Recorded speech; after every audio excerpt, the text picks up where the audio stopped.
You're listening to the Phatcast, live from the studio with Colin Reynolds.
Good afternoon. You're listening to the Phatcast. I'm your host, Colin Reynolds, and today my special guest is one of my favourite guitar players and the sharpest dressed man in Tassie, Entresz. Thank you, Colin. Thanks for having me on. Thanks for coming. It's been really great. That piece you played. Do we have a name for that? Yeah, it's called the Jersey Bounce. The Jersey Bounce. So I heard that.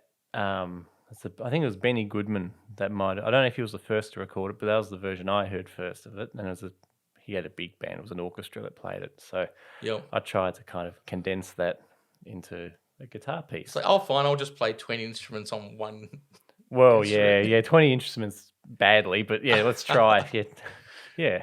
Great. Well, I mean, and as I said earlier, it's got everything in it. You've got obviously a lot of chord movement there. You've got like a chromatic chord movement. You have the walking bass in there. You have all sorts of melodies. You've got harmonies and octaved melodies. Yeah, there's just a lot going on. It's kind of, I'm trying to make the guitar do what a piano would do. Yes, indeed. That's kind of the idea, or even what the big band itself would do. You'd have different, you'd have the saxophone section doing something, you'd have the brass doing something, then you have the rhythm section doing something else, and what I try to do is get the guitar to do all of those things. Yep. Within reason. There's limitations to the instrument, obviously, but that's what I try and achieve. For sure. Oh yeah, no, you certainly achieved something pretty great. Thank you. Yeah, I think probably another aspect of that is trying to keep the momentum going as well. I think that's with solo guitar, it's quite hard. If you're not a singer as well, you can't just strum away and let the vocals carry it, for example. No, that's right. You got to kind of keep that imaginary rhythm section almost clunking along. Yep. So yeah, I don't know how I started really doing that kind of thing, but it just happened really. My first encounter trying to play, let me be clear, I can't play anything like that. But my first encounter in trying to play stuff that used some of the similar principles was listening to Tommy Emmanuel.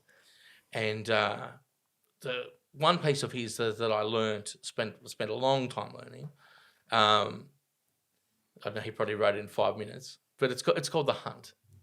And so that song, well, you actually tune your E down to a D there. So you've got these nice, huge open chord shapes, and that has those spots where you have like the Chet Atkins, what they call the boom chick. Yes. Style, where so you've got this constant bass rumbling along as you're playing the melody and the harmonies. Yes, Tommy Emmanuel was one of my favourite players, and I remember when I was about, I might have been 10 or 9, we had a VHS tape. Sure. Of Tommy Emmanuel. Yes. And it was all about the basics of guitar playing. It was how to tune a guitar. Yep. And he eventually sort of, like a lot of these things, it starts with stuff that's fairly manageable for a beginner. Then it becomes so difficult that you don't know what you're doing anymore. But It was one of my favourite tapes, and I still actually have it now. I don't have a VHS player anymore, but I still have the tape. Is it possible that on this tape he plays The Hunt? He probably does. Because as I was trying to learn it, I had from somewhere video of him playing it. Yeah, if it was from the late 90s or mid 90s, it would have been probably off that tape, I reckon. The tape probably came from that time because this was maybe 01, 02 when I was learning it. Yeah. But yeah, so that was really my first encounter with that kind of stuff. And he also did on the same Blue Moon. Yes, he does that. It's a beautiful version of that. Yeah, so you've got just this walking bass and a really legato melody. Yeah, his sense of time is just mind-blowing too, the way he can... Absolutely. He's so steady with his sense of time, and you can really hear with him the Chet Atkins influence as well. Certainly. And, I believe Tommy Emmanuel even has on his guitar the initials CGP inlaid, which was a very select few of guitar players got sort of given this qualification by Chet Atkins, and it stands for Certified Guitar Player. Wow. So if you buy a Tommy Emmanuel guitar, it has that inlay, it says CGP on it, and that's what it means. Indeed, CGP. And then if you go a step before Chet Atkins, so this is the stuff I do a little bit of finger picking. I'm nowhere near on that level with it, but the guy that Chet Atkins learnt from was Merle Travis. Sure. So a lot of people call that, like that boom chick thing that you called it, they call it Travis picking. Right. And the difference between Chet and Merle was Merle did it with 2 fingers. He used his thumb and 1 finger, and he could do these almost like banjo rolls using just that. Sure. Yep. And when Chet heard that, he thought he was using his whole hand. So that's what Chet did. Yes. So that's kind of the evolution of that style. Well, I stumbled into it a different way too. So I started by, those little thumb picks? I tried to do it like that, but I never, I could get a decent down pick with the thumb. I could never get a good alternate pick with it because it would always slip around. And Same for me. They never stay on. They never stay on. It just didn't work for me. So I would try it just hands, which was fine. But most of the bands I was in, I wasn't using an acoustic. I was using an electric, and just fingers for finger style on an electric is especially when you got bloody big sausage hands. The strings are just a little bit too close together to get that cranking properly. So I moved on to what they call hybrid picking, where I'm holding my pick, and that's for my bass notes for the fingerstyle stuff. And then I've just got those three essentially to do that. So that's kind of how I got around that. With the hybrid picking is a really useful thing. I'm not good at it, but some of my favorite guitar players use it a lot. Like Danny Gazzin's a guy I really love his playing, and he does that all the time. Sure. But it allows him to get the best of both worlds. Yep. He can just rapidly switch between the pick and the fingers, or both at the same time. Yep. I find it's useful when I'm out working. There will be certain passages of songs where in a band I used to play in where it would go suddenly to this, dung dung dung dung dung kind of thing. So I'd had to go from using the pick to suddenly doing that, and then I without knowing it, I started doing that. Yes. Just out of necessity, and I went, oh, hang on a minute, I'm doing this. Yep. And you can even do clever other things. Danny Gasson actually has it. I got it from him, watching him, where you can. It's hard to describe without a guitar in my hands, but you can actually double the bass notes, and it's sort of in rapid, so like that. So it sounds like you got a tape delay without actually having one. Yep. That's like you can do the Scotty Moore slapback sound without actually having the effect there. Sure. I can't do it well, but I try to. Oh, see, Faith No More. They've got an album, The Real Thing. Song on the Real Thing is called Woodpecker from Mars, and you've got this. It was never meant to be played on a single guitar. It's a melody line and a bass line. But they're a rock/metal band with some, they've got a lot of other interesting colours in what they do. But yeah, so you've got this jin jin jin jin jin jin jigga jigga jigga jigga, almost like you would hear in a metal song. Yep. At the same time, you've got this melody going. Yeah. So see, the hybrid picking works great for that. And another song that works great for is Painted Black. Oh, yeah. It would lend itself to that. Yeah, because you've got this at the same time, the playing along on the melody. It really lets you sort of get that. It's a funny thing. Some players can get around this, but when you're just using the plectrum by itself, you're kind of stuck with that, and you can really for most people you can just do one thing at a time. Yes. Whereas if you can get hybrid picking or you're using your fingers, you can play potentially two things at a time, right? And or more. And there are some players though that, like one of my favorite guitar players, and it's probably actually when I played, probably listeners who are more jazz guitar savvy would probably notice. I use a lot of like Johnny Smith chords. Johnny Smith's one of my favorite guitar players, but he could do things that it sounds like you've got potentially two guitars playing. Sure. He's just using a pick. Yep. But I'm not. It's very hard. There's not much footage of him playing, so I never really knew what the actual technique was. But they used to call that style of guitar plectrum guitar in the 30s and 40s. That was sort of a whole discipline in itself, and it was kind of like classical guitar, but played usually on an archtop guitar with a pick. So he was the master of that. I mean, you've got people like, is it Wes Montgomery? Yeah, he's one of my favourite players. Right, and he'll do these octaves, just downstrokes on his thumb. Everything with a thumb. Yeah. He could play fast bebop tempos with just his thumb. And just downstrokes. Yeah, mostly down. I've seen him even do upstrokes. Oh, wow. And it's unbelievable, yeah. Apparently he actually had, I don't know... 3 thumbs. Well, no. He apparently actually had like a, like they call it like a corn on his thumb that actually allowed him to have basically more use of it than he would I'm otherwise. thinking if he didn't to start with, he would have eventually Well, he would have definitely gained eventually. one, right? Yeah. He would have had like this sharp ridge sandpaper it up. Yeah. Oh, it would, I mean, if you're using anything like that, Hell calluses, Yeah. mad calluses. but that was a big part of why he had such a smooth, lush sound, because the pick naturally makes your guitar sound brighter, Of course. which can be a good thing sometimes, but he always had that really buttery, warm sound. And I was reading articles about him where he apparently actually struggled. He wanted a brighter sound.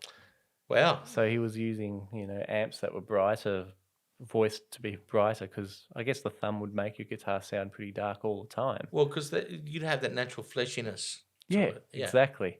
But yeah, it's such a big part of his sound. They say tone is in the hands. Yeah, Right? yeah. I wish it was in mine, but yeah, yeah. Now, so obviously you play jazz guitar. Was this was jazz your first guitar experience? It kind of was and it wasn't. It was a bit of a weird thing. I got into jazz through my grandparents. So they were from Europe, and I think during I'm not, probably other people could correct me on this if I'm wrong, but the Americans during the World War II, they actually distributed a lot of jazz records to Germany, for example. Okay. Like I've actually got a CD of the Glenn Miller Orchestra, and it's all in German. Sure. So it was actually broadcasted to German people. Yep. And I think it might have been through that they caught on to jazz. And so growing up with them, they would put on Glenn Miller records, like Christmas, New Year's Eve time, all that sort of thing. The first thing that would happen is Glenn Miller comes on, then be Benny Goodman, then it might be Artie Shaw or Tommy Dorsey, Jimmy Dorsey, Sure. like all the old school big bands. So I think as a kid, because my parents listened to music too, and my dad loved, like, he was going to rock bands and stuff. I liked that too, and but there was something about the sound of these big bands. It wasn't like, not only were there so many instruments, but the chords and harmony. See, that's spicy stuff. I mean, this is what you would, if you're talking about food, you would talk about this being an acquired taste. It is, yeah. It's not for everyone. No. Yeah. And as a kid, I thought, oh, wow. Like, I didn't really understand necessarily what I was hearing, but I knew I liked the sound of it. Sure. And I guess fast forward a few years, I was about, for reasons unknown, we had guitars in the house. No one actually played them. Yep. And they were these, I can't remember actually, it was some made in Japan thing, probably from the 60s or 70s. Okay, sure. Action was about a mile high off the fingerboard. Yep. But the first sort of guitar book I had, it just was chords. It didn't tell you what to do, or just said, these are chords. Here are the chord shapes. So I just started with whatever I could get my hands around. That's how I started learning. Sure. But very quickly I sort of discovered, okay, here's how you play the basic chord changes to, like, Beatles songs were what I started with. Yep. But I couldn't figure out what those, those spicy, as you say, chords. Well, they use a lot of sevens, nines. All sorts of, just like inversions or switching the bass. So you have an E/A or a G/A things like that, or something like that. And as a young kid, I was going, what am I doing wrong? Why can't I? Yeah. So I would just play it and play it and play it, and probably drove my parents mad. But yeah, try and figure these things out. And eventually I started, you could say I graduated from that on to some of the big band music, really basic stuff to start with. Yep. But it kind of went from there. So I kind of, in a way, in terms of being a musician, I kind of skipped the rock phase that a lot of players my age went through. Sure. I was kind of a jazz player probably first. Yeah. And then I love playing other styles too, but that's come later. Yeah. See, I love jazz, but I still feel too young for it. It's a sort of, I guess it's the demographic, I guess. And the style of jazz I play is probably earlier than what a lot of people play too. Sure, like, it's probably, the stuff I listen to is probably anything probably from the 30s up till the maybe late 50s. You like Cab Calloway? Yeah, I love that stuff. And like I guess it was the big band era that really got me into it. But I sort of discovered I hadn't really heard any jazz guitar players. Sure.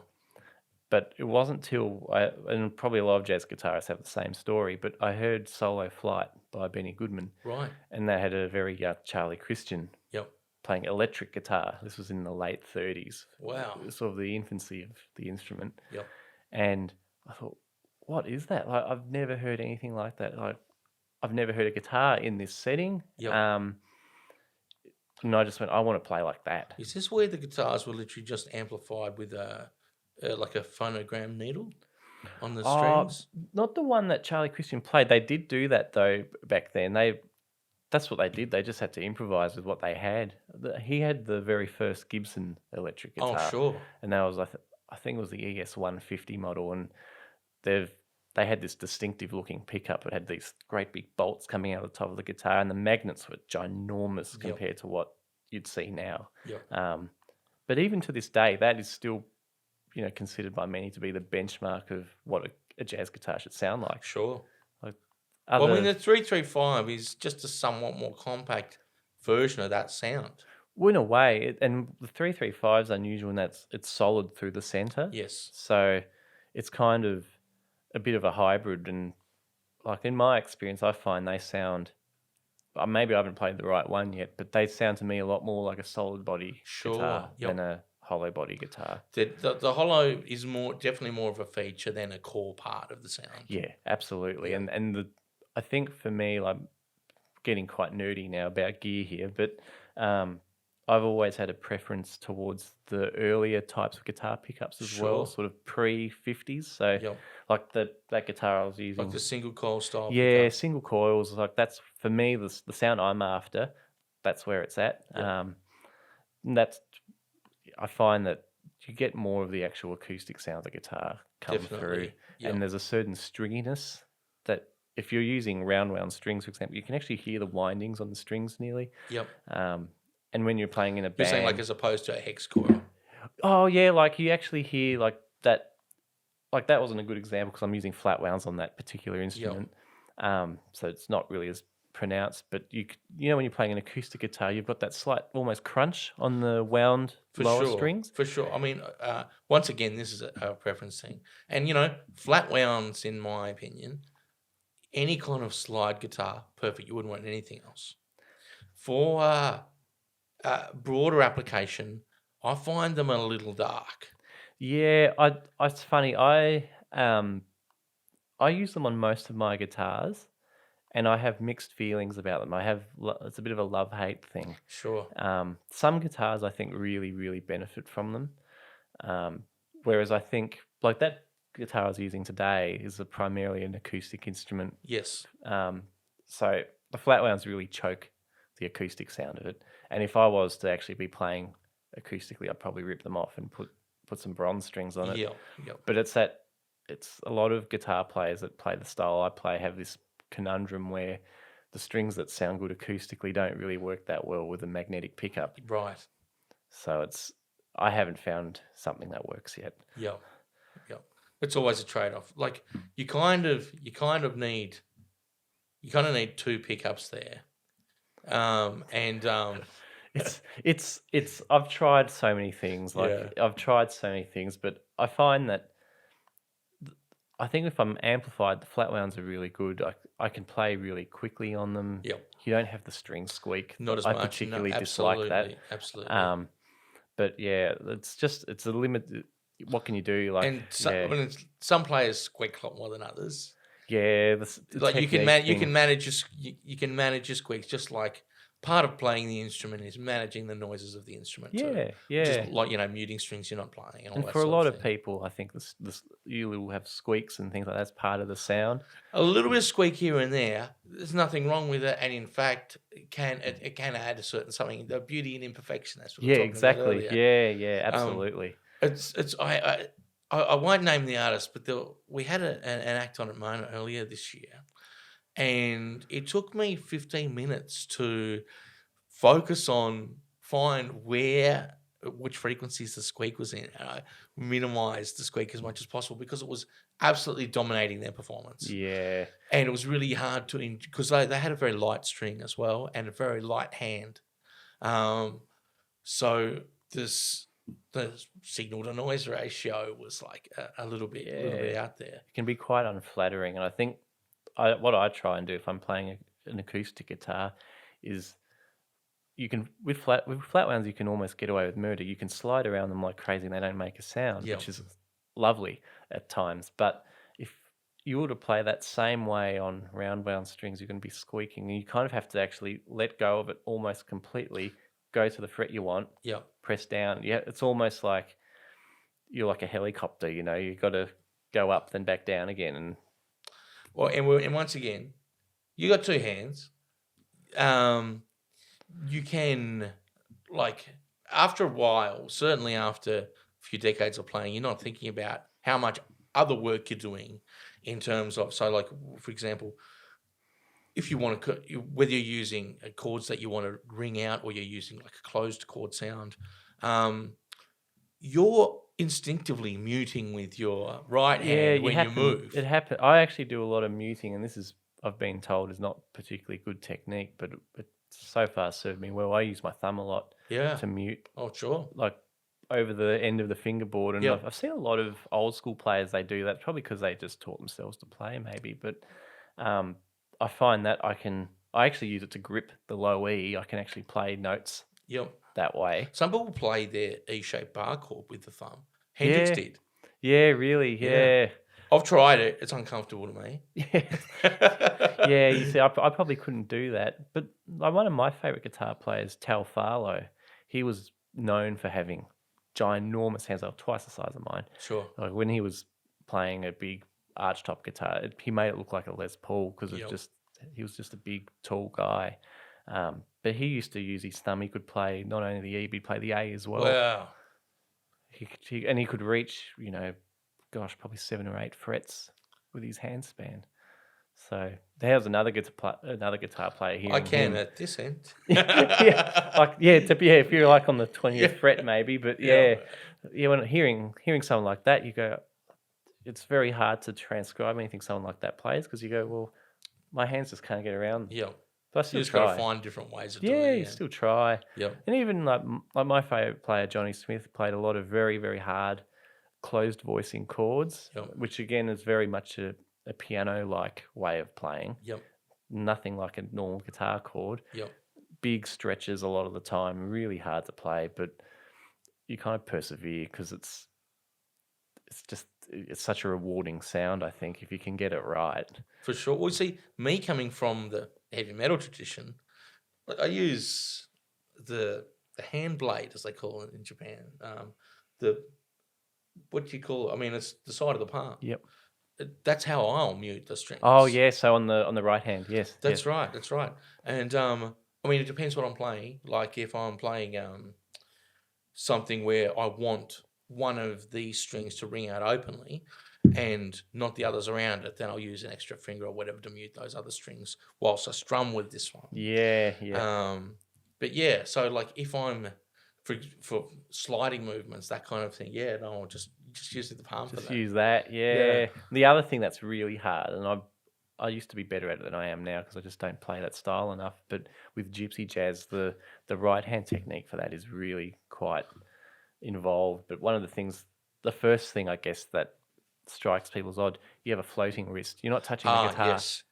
Because as soon as you touch it, you dampen the soundboard of the guitar. No, of course. And even if I'm playing an acoustic archtop guitar like the one I was playing today, unamplified, and I'm trying to project, as soon as you put your hand on it, it just quietens it down. So you got to try and get any speed or precision and power out of your hand. Well, it's not anchored to anything. It's so weird at first. Definitely. It took me a good couple of years, I reckon, before I could do that. And you know what? The last probably 5 or 6 years of playing almost exclusively solid bodies has made me lazy, and I'll run into that trouble again with this. I've got this new band project where I'll be playing an acoustic guitar. So I imagine this will be one of those things that forgotten about completely, and then I'll be like, oh yeah, It'll that's hit you right. like a ton of bricks. That's right. Every That's right. once in a while, I'll have to do an acoustic gig, and it's funny because for a long while there, I was using not the guitar I was playing today. That was a little bit more of a handful, but I've got it's like an old early '80s Epiphone Emperor, but it's one of those guitars you can set the action so low and it won't buzz out. Wow. It's so forgiving.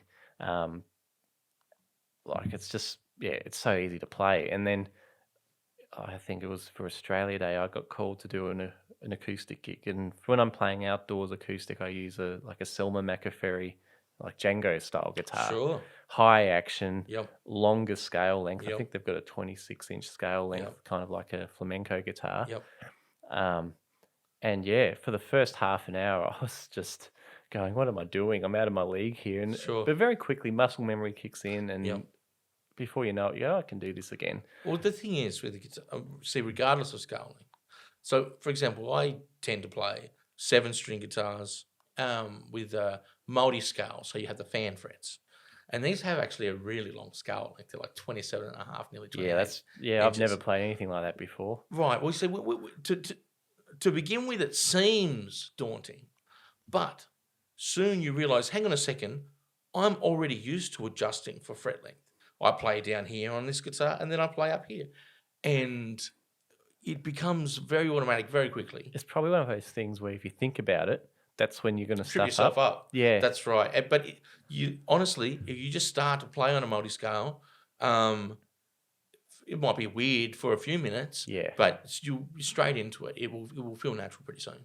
It's fascinating. I've never played one. I'd like to actually try one day, but it's like I had a similar conversation with someone about fretless bass. I've got one in the car. I'll show you after. All right. Yeah.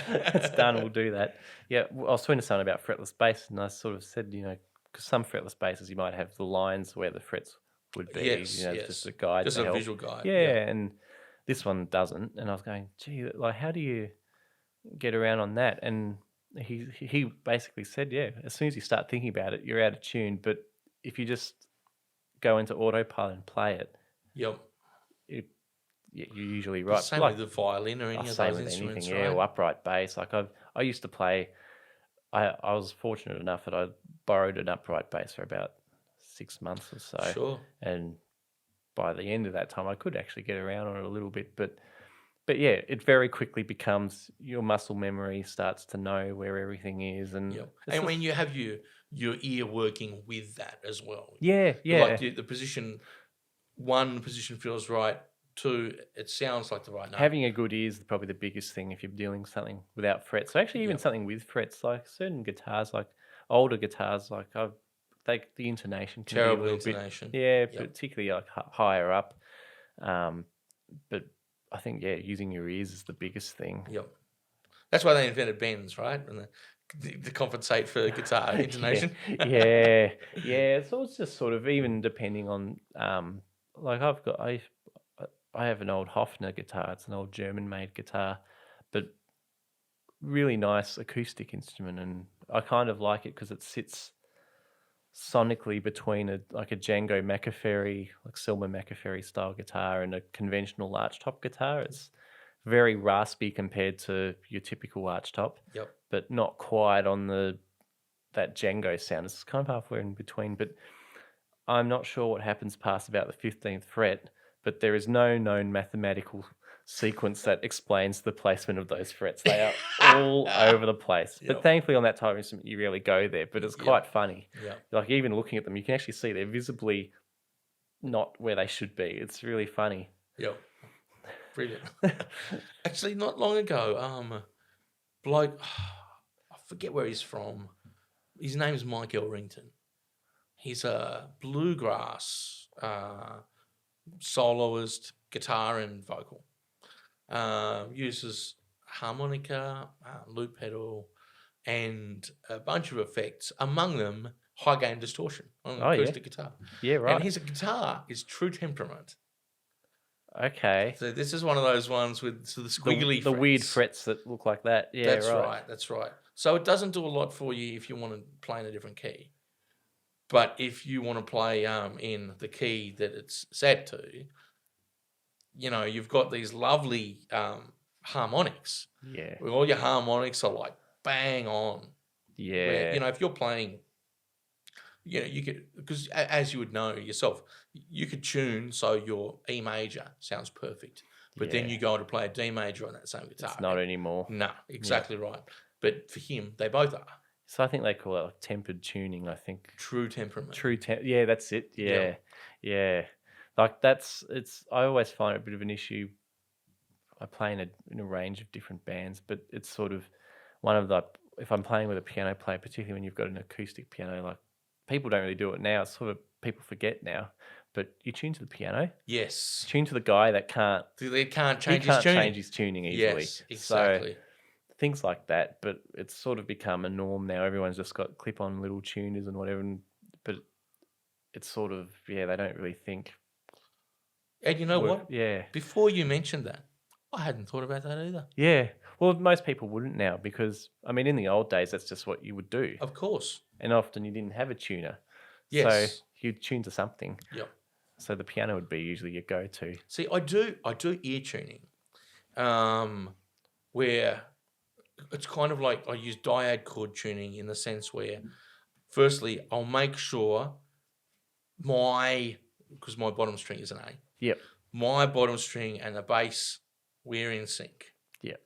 And then I'll tune, just play those two strings together, tune that to a fifth. The next one, tune to a fourth, tune to a fourth, tune to a major third, tune to a fourth. You get used to the sound. Yeah. You just get used to play a G and a B together. You know what that sound is. Yeah, you can hear the sort of the oscillations. Yeah, that's it. You can hear it. Yeah. Yes. Yeah, it's funny that it's like I don't have perfect pitch at all, but you get really strong relative pitch. I think from if you're tuning the same instrument for a decade plus. Yep. You just know, I can think in my head, I know where an E sits. So there's been a few times where I've been at home and I've quickly restrung a guitar or something, tuner's not around, so I'll just tune it to, usually I'm within a few cents of... Yes, no, exactly. And the thing is, you'll have a catalogue in your head of certain song recordings that you just instinctively know really well. Yep. And the first one for me, before I could even do ear chord tuning, the beginning of Metallica's Nothing Else Matters. Yeah. You've got E, G, B, E right at the beginning of that. And I would listen to that, put the tape in. It was a tape recorder back then. Put the tape in and then tune to that.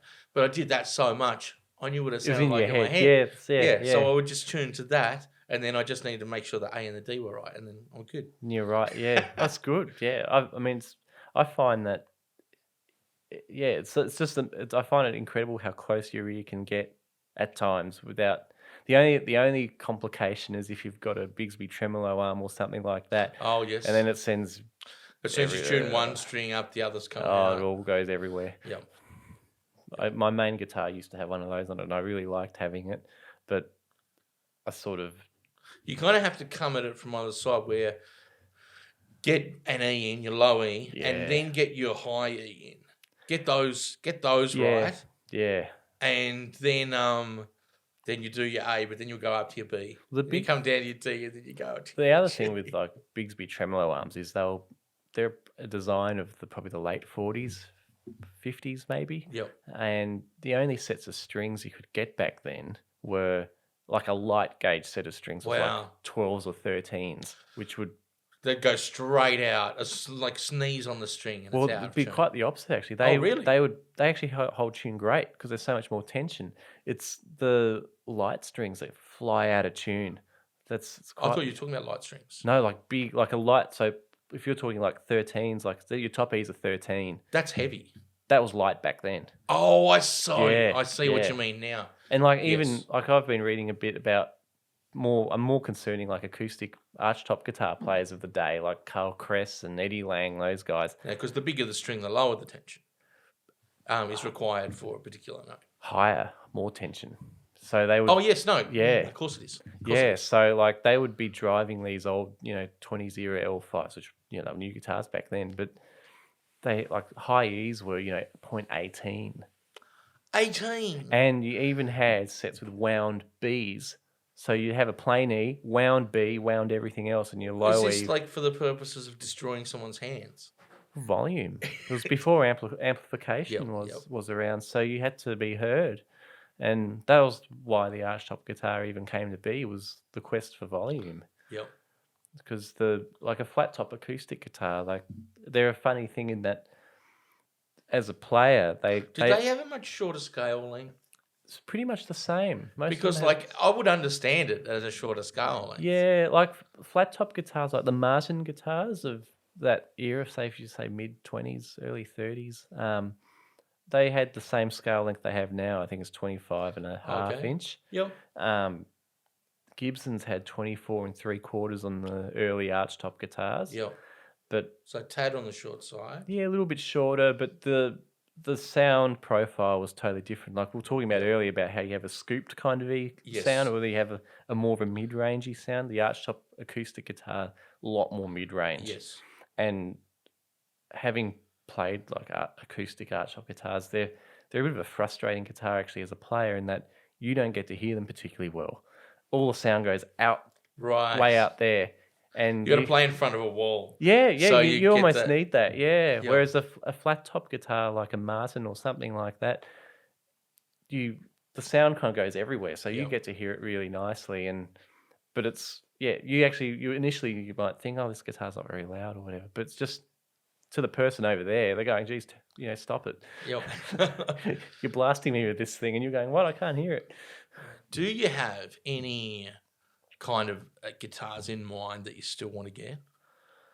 Oh, well, like any guitar player, there's a pretty significant list. I think the main guitar I've always lusted after, if you will, is the Epiphone Emperor of the late 30s, early 40s. Oh, sure. Wow. That was kind of, the height of the big band era. So guitars were big because they had to be heard. Yep. You had to make an acoustic guitar that could be heard over 4 trumpets, 4 trombones, the whole saxophone section. So I've always had a fascination for that particular type of instrument. So the Emperor was one of the bigger ones that they made. And hence the title. Yeah, the Emperor, yeah. And I mean, they all, like Gibson made the Super 400, which was their equivalent of that. Yep. They're thick bodies as well, aren't they? Yeah, they're pretty substantial, like 3 and a bit inches wide. But, about, I think the Emperors were, 18 and a half inches wide at the lower bout. So, like that guitar I was playing is a 16 and a half inch. So, add a few inches to that. And, but that would be probably something, if I had the money, I'd buy one. But I saw, there's a great video of Grant Green, Kenny Burrell, Barney Kessel playing together. They were called the Great Guitars, and sometimes they have different members too. Like they had other lineups where you had Charlie Bird and Tal Farlow and Herb Ellis, for example, instead. But Grant Green was playing one of those old Emperors. Sure. Amplified though, he had a pickup on it, and it had just the most wonderful sound. And Grant Green's playing obviously goes without saying. So I think I might have been about 15 or 16 when I saw that. I went, I want one of those one day. Sure. So I reckon that's the number one on my list. But yeah, Brilliant. I'm going to have to do a few gigs to get there. Dollar bills. Yeah, exactly. Yeah. Now, you're a prolific session player down here. You play with everybody. Yeah. Is there anything on the horizon for, I don't know, some original Aaron stuff? It's a funny thing. I spend most of my time backing other people, and I remember a musician I work with, he's been playing much longer than I have, but I remember he said to me, and stayed with me forever, was most of your work, your bread and butter, is backing people. Yep. And so that's what I've sort of done. I'm more of a sideman than anything else at this point in time, because I particularly like vocalists and horn players, I back them. Yeah. And I try, and I guess my job is to try and help them sound as good as they possibly can. Oh, certainly. Really.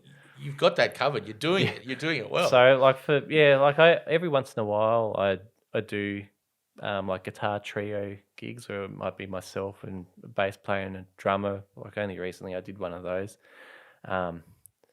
And it's a funny thing because I spend so much time backing other people. When I go to play, it's almost like this self-conscious thing takes over and you go, hang on a minute, like they're stuck listening to me, which is a weird thing to think because I know I'm perfectly competent to play, but it's just I'm not used to it. But it is something I really want to do more of. Great. And particularly different songs because I think it's a trap of all musicians, to be honest. We all tend to gravitate towards the same songs, like within the jazz scene anyway.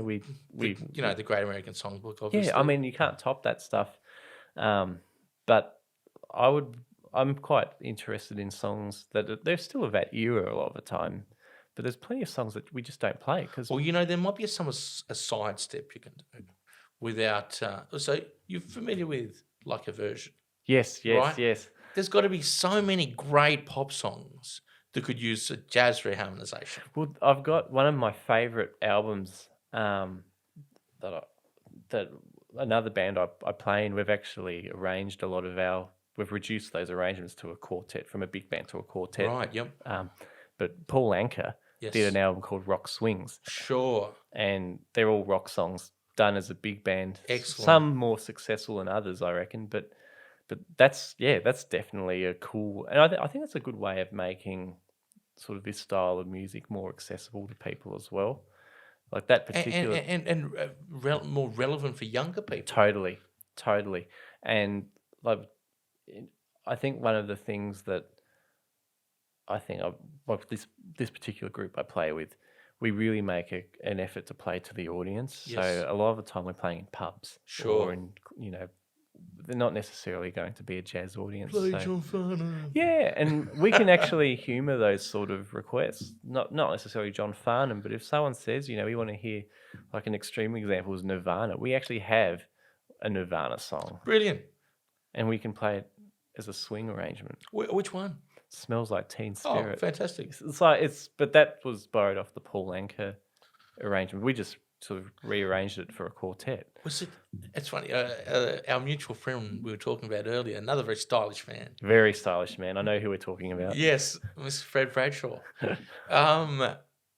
His group that plays Black Hole Sun. Yeah, we play that. Yeah, we play that. Yeah, so great. It's great, and it works really well. It just like Fred wrote the chart for that. Yep. I think that was another one that came off that same album. Yep. That Paul Anka album, but you still got to write out the chart, and you can't just do it exactly the same. Oh, well, it's not even possible, even if you wanted to. Yeah, we're not a big band for starters, so and I just love the fact that we can go from doing the Great American Songbook things. It could be, or even older music than that. Americana.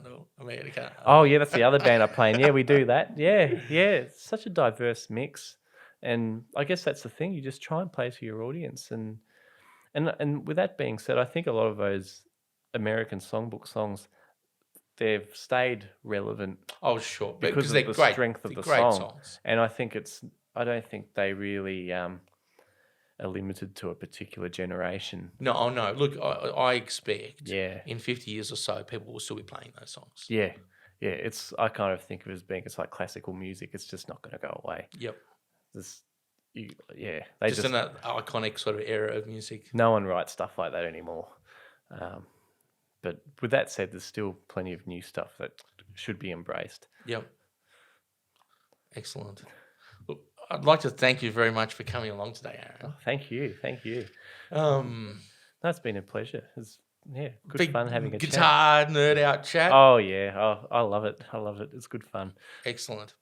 Okay, so that's all the time we've got this week. Thank you very much for watching and listening, and I'll see you next week.